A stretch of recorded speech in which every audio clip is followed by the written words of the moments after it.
Welcome to స్వదేశీ news. నేను మీ cover. Anantapuram జిల్లాలో హిందూపురం అనేది చాలా హాట్ సీటు. ఈసారి ఎలాగైనా సరే బాలకృష్ణను ఓడించేందుకు అటు వైసీపీ మాత్రం చాలా తీవ్రంగా ప్రయత్నం చేస్తుంది. అందుకే ఆయనకు సంబంధించి ఎలాగైనా అడ్డుకొని ఆయన మొన్నటి వరకు హ్యాట్రిక్ మీద చాలా వరకు నమ్మకంతో ఉన్నారు. కానీ ఈసారి కూడా అలాంటి సీన్ రిపీట్ కాకుండా ఉండేందుకు వైసీపీ చాలా పకడ్బందీగా ప్లాన్ చేసి 4 వైపులా మొత్తం మోహరించి కురుబ సామాజిక వర్గానికి చెందినటువంటి ఒక మహిళకు టికెట్ కేటాయించారు. ఎందుకంటే ఆ హిందూపురంలో ఆ సామాజిక వర్గం ఓట్లు మెయిన్ ప్రధానంగా కీ రోల్ పోషిస్తాయి. అందుకే ఆ మహిళకి కేటాయించి ఇటు బాలకృష్ణని ఎలాగైనా సరే ఒత్తిడిలో తీసుకొచ్చి ఎలాగైనా ఓడించేందుకు వైసీపీ ప్రణాళికలు అయితే మొత్తానికైతే రచిస్తుంది.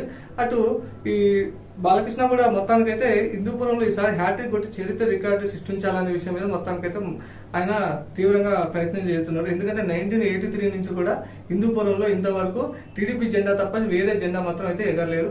కానీ ఈసారి మాత్రం అలాంటి సీన్ రిపీట్ చేస్తామని చెప్పి వైసీపీ అంటుంది. కానీ ఈ బాలకృష్ణ మాత్రం అలాంటి సీన్ అయితే దానికైతే ఏం జరగదు.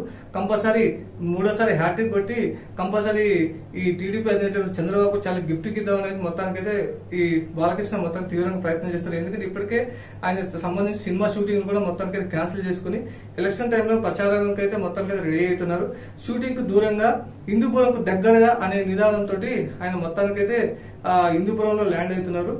దానికి సంబంధించి ఇప్పటికే దాని ప్రచారానికి సంబంధించి షెడ్యూల్ కూడా ప్రజలతో మమేకమై ఈసారి కంపల్సరీ టీడీపీ జెండా ఎగిరేసి హిందూపురంలో కూడా తమకు తిరుగులేని విజయాన్ని అందించి మొత్తానికి చంద్రబాబు నాయుడుకి అయితే కానుక అందిస్తేందుకు ఇటు బాలకృష్ణ తీవ్రంగా అయితే ప్రయత్నం చేస్తున్నారు. కానీ అటు వైసీపీ కూడా మొత్తానికైతే ఈ బాలకృష్ణని ఎదుర్కొని ఎలాగైనా ఓడించాలనికైతే మొత్తానికైతే కంకణం కట్టుకునే ప్రయత్నం జరుగుతుంది. చూడాలి ఈ జరగటువంటి ఎలక్షన్స్ లో జూన్ 4వ తారీఖు ఎవరు గెలుస్తారనేది మొత్తానికైతే మనకి తేలనుంది. Please subscribe to our YouTube channel Swadeshi News Telugu.